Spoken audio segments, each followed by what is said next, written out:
সবাই দেখেছেন। এমন পারভেজ হত্যাকাণ্ডের অতিবাহিত হওয়ার কিছুদিনের মধ্যে ঢাকা বিশ্ববিদ্যালয়ের সারে ভ্রমণ হলের মেধাবী শিক্ষার্থী বাংলাদেশ জাতীয়তাবাদী ছাত্র দল সারে ভ্রমণ হলের সাহিত্য এবং প্রকাশনা বিষয়ক সম্পাদক শাহরিয়ার আলম সাম্যকেও বিশ্ববিদ্যালয়ের সংলগ্ন এলাকাতে সন্ত্রাসীরা কুপিয়ে হত্যা করেছে। বন্ধুগণ, আজকের এই অবস্থান কর্মসূচি থেকে আমরা স্পষ্টভাবে যেটি ঘোষণা করতে চাই, বাংলাদেশ জাতীয়তাবাদী ছাত্র দলের কোন নেতাকর্মী নামে যদি ভবিষ্যতে কোন নেতাকর্মীর গায়ে কোনো আঘাত করা হয়, তাহলে বাংলাদেশের সাধারণ শিক্ষার্থীদেরকে পাশে নিয়ে বাংলাদেশ জাতীয়তাবাদী ছাত্র দলের প্রতিটি নেতাকর্মী, বাংলাদেশের প্রতিটি শিক্ষাঙ্গনে আমরা আন্দোলন সংগ্রাম করে চলব।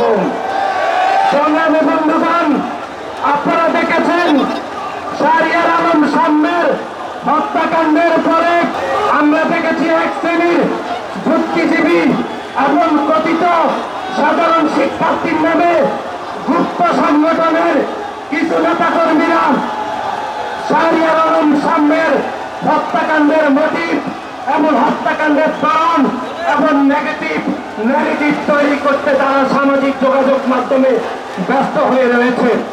আজকের এই অবস্থান কর্মসূচি থেকে সেই সকল গুপ্ত এবং সন্ত্রাসীদেরকে আমরা ঘোষণা করতে চাই যে আপনারা শাহরিয়ার আলম সাম্যের হত্যাকাণ্ডের যে প্রতিবাদ করে সামাজিক যোগাযোগ মাধ্যমে যে বিবৃতি দিয়েছেন, সেই বিবৃতিকে আমরা বিরাপরে প্রত্যাখ্যান করছি। আপনারা শাহরিয়ার আলম সাম্যের চরিত্র নিয়ে শাহরিয়ার আলম সাম্য কেন মধ্যরাতে কেন শরণার্থী উদ্যানে গিয়েছেন, সেই বিষয়ে প্রশ্ন করে আপনারা আপনাদের বিবৃতির পবিত্রতা আপনারা নষ্ট করেছেন।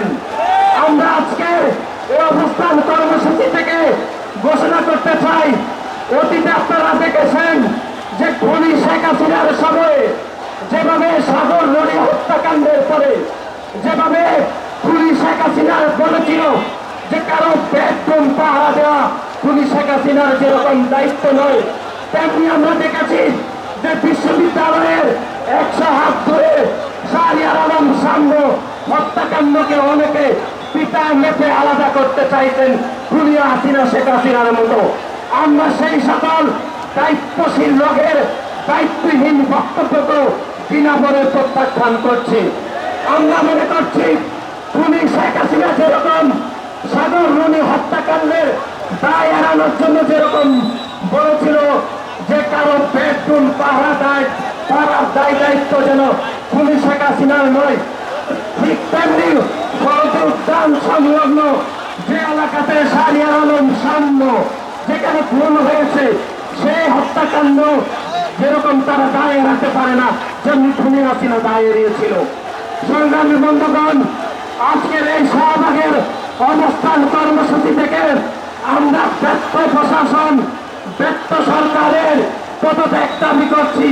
কারণ শাহরিয়ার আলম সাম্য খুন হওয়ার 6 দিন পরেও আমরা দেখেছি সে ব্যর্থ প্রশাসন এখনো পর্যন্ত সিসি ক্যামেরার কোন ফুটেজ, কোন আলোবক্তা কি তারা সংগ্রহ করতে পারেনি।